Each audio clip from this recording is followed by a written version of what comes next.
Hello friends, എല്ലാവർക്കും സുഗമോദേവി സീരിയലിൻ്റെ ഇന്നത്തെ എപ്പിസോഡിൻ്റെ റിവ്യൂയിലേക്ക് സ്വാഗതം. അങ്ങനെ ഋഷി പറഞ്ഞത് പ്രകാരം ഇസബെല്ല വന്ന് ഗിരീഷ് മാഷിനെ സ്റ്റേഷനിൽ നിന്നും ജാമ്യത്തിലിറക്കുന്നു. ഇത് കണ്ട് തകർന്ന മനസ്സുമായി നിൽക്കുന്ന ദേവികയോട് നന്ദൻ്റെ ബന്ധുക്കൾ എന്തെങ്കിലും ആവശ്യം വന്നാൽ മാത്രമല്ല, ദേവികയ്ക്കും എന്തെങ്കിലും സഹായം ആവശ്യം വന്നാൽ ഞാൻ ഉണ്ടാകുമെന്നും പറഞ്ഞ് ദേവികയെ കൊച്ചാക്കി സംസാരിച്ച് അവിടെ നിന്നും പോവുകയാണ് ഇസബെല്ല. ഗിരീഷ് മാഷിൻ്റെ ആ നോട്ടത്തിന് മുന്നിലും ആകെ തകർന്നു പോകുന്നുണ്ട് ദേവിക.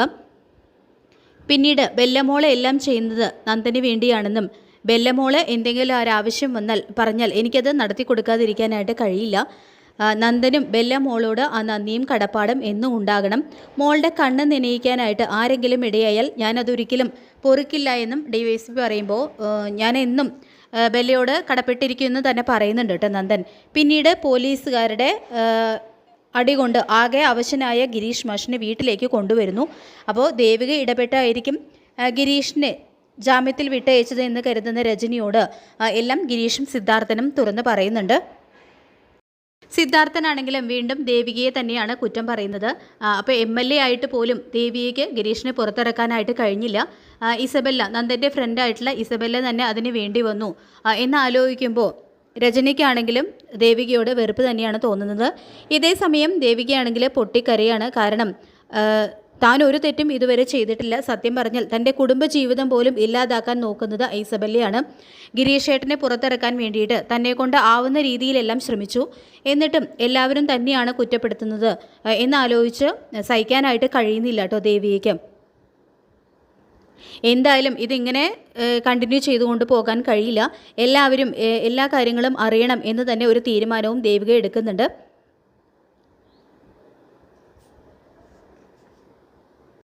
അങ്ങനെ ദേവിക കാര്യങ്ങളെല്ലാം തുറന്നു പറയാനായിട്ടുള്ള ഉറച്ചൊരു തീരുമാനം തന്നെ എടുക്കുന്നു. പിന്നീട് ഭാർഗവി പറയുന്നുണ്ട്, ചന്ദ്രോത്ത് വീട്ടിൽ എപ്പോഴും പ്രശ്നങ്ങളൊക്കെ ഇന്ന് വന്നുകൊണ്ടിരിക്കുകയാണ്. മുമ്പൊക്കെ ഞാൻ ഈ വീട്ടിൽ പോകുന്ന സമയത്ത് അവിടെ നിന്ന് ഇറങ്ങാനേ തോന്നില്ല. അത്രമാത്രം പോസിറ്റീവായിട്ടുള്ള കാര്യങ്ങളാണ് അവിടെ നടന്നുകൊണ്ടിരിക്കുന്നത്. സിദ്ധാർത്ഥ സാറ് MLA ആയിരുന്ന സമയത്ത് അതൊരു സുവർണ്ണ കാലമായിരുന്നു. പക്ഷേ ആ സമയത്ത് അവിടെയാണെങ്കിൽ പ്രഭകുഞ്ഞും എല്ലാവരും വളരെ സ്നേഹത്തിലും സന്തോഷത്തിലുമൊക്കെ ആയിരുന്നു. പക്ഷേ അതിനുശേഷം ഉണ്ടാകുന്ന പ്രശ്നങ്ങളെല്ലാം അവരുടെ ജീവിതത്തിൽ അടിക്കടി ദുരന്തങ്ങൾ മാത്രമാണ് ഉണ്ടായിക്കൊണ്ടിരിക്കുന്നത്. ഇനി ഇങ്ങനെയൊക്കെയാണെങ്കിൽ എങ്ങനെ ആ ജീവിതം മുന്നോട്ട് കൊണ്ടുപോകും എന്ന് പറയുമ്പോൾ മുരളി പറയുന്നുണ്ട്, ഇതിലെല്ലാത്തിലും പെട്ടു നിൽക്കുന്ന ഒരാളുണ്ട് ദേവിക.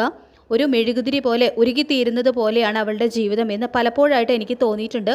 ഇപ്പോഴും അങ്ങനെ തന്നെയാണെന്ന് മുരളി പറയുമ്പോൾ ഗൗരിയും അത് ശരിവെച്ചുകൊണ്ട് പറയുന്നുണ്ട് കേട്ടോ. പക്ഷേ സിദ്ധാർത്ഥനാണെങ്കിൽ ഗിരീഷിൻ്റെ വീട്ടിൽ പോയ സമയത്ത് രജനി പറഞ്ഞ വാക്കുകളെല്ലാം മനസ്സിലേക്ക് കടന്നു വരുന്നുണ്ട്. പ്രത്യേകിച്ച് രജനി കരഞ്ഞു കഴിഞ്ഞാൽ സിദ്ധാർത്ഥന് അതൊരിക്കലും സഹിക്കാനായിട്ട് കഴിയില്ല. അതുകൊണ്ട് തന്നെ ആ ഒരു ദേഷ്യം മുഴുവനും സിദ്ധാർത്ഥൻ്റെ മനസ്സിലുണ്ട്. അങ്ങനെ അയാൾ നേരെ വീണ്ടും ദേവിയെ കാണാനായിട്ട് വരുന്നുണ്ട്. എന്നിട്ട് പറയുന്നുണ്ട്, എല്ലാം ചെയ്തു വെച്ചിട്ട് അഴിമതിക്കാരി MLA സുഖിയാണോ? ഇനി സന്തോഷത്തിലും സമാധാനത്തിലും കഴിയാമെന്ന് വിചാരിക്കേണ്ട.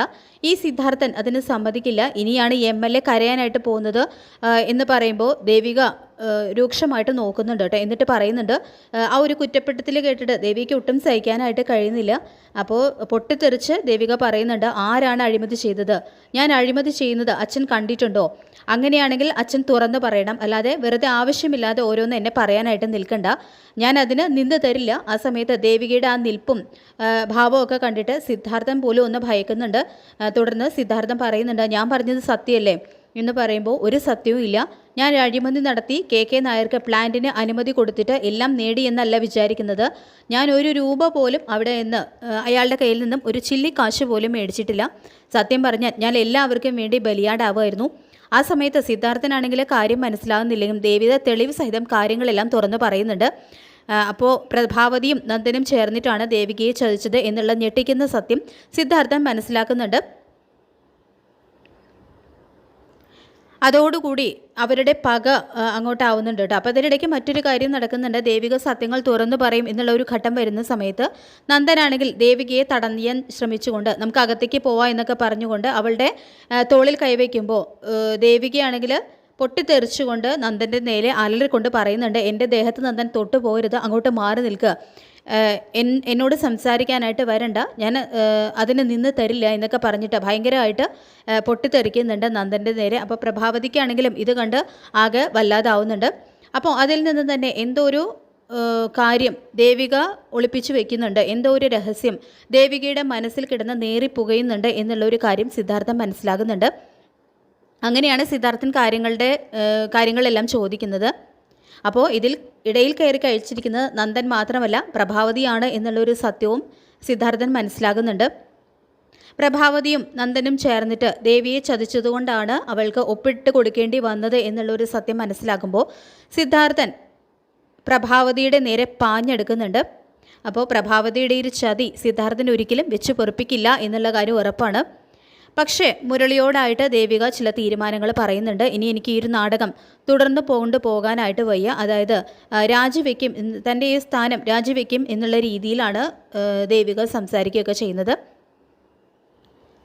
ദേവികയെ സപ്പോർട്ട് ചെയ്യാൻ മാത്രമേ മുരളിക്കും നിലനിൽക്കാനായിട്ട് കഴിയൂ. അങ്ങനെ തൻ്റെ മനസ്സിൽ ഇത്രയും നാൾ അടക്കി വെച്ചിരിക്കുന്ന ആ രഹസ്യം മുഴുവൻ ദേവിക സിദ്ധാർത്ഥനോട് തുറന്നു പറയുകയാണ്. അങ്ങനെ ദേവികയുടെ ആ നിരപരാധിത്വം മനസ്സിലാകുന്ന സിദ്ധാർത്ഥനാണെങ്കിൽ ദേവികയുടെ മുന്നിൽ എല്ലാത്തിനും മാപ്പ് പറയുകയും ചെയ്യുന്നുണ്ട്. അപ്പോൾ നമുക്ക് കാത്തിരിക്കാം സുഖമോ ദേവി സീരിയലിൻ്റെ വരാൻ പോകുന്ന കിടലൻ എപ്പിസോഡുകൾക്കായിട്ട്. ഈ റിവ്യൂ ഇഷ്ടപ്പെട്ടെങ്കിൽ ലൈക്ക് ചെയ്യുക, ചാനൽ കൂടി ഒന്ന് സബ്സ്ക്രൈബ് ചെയ്യുക. താങ്ക്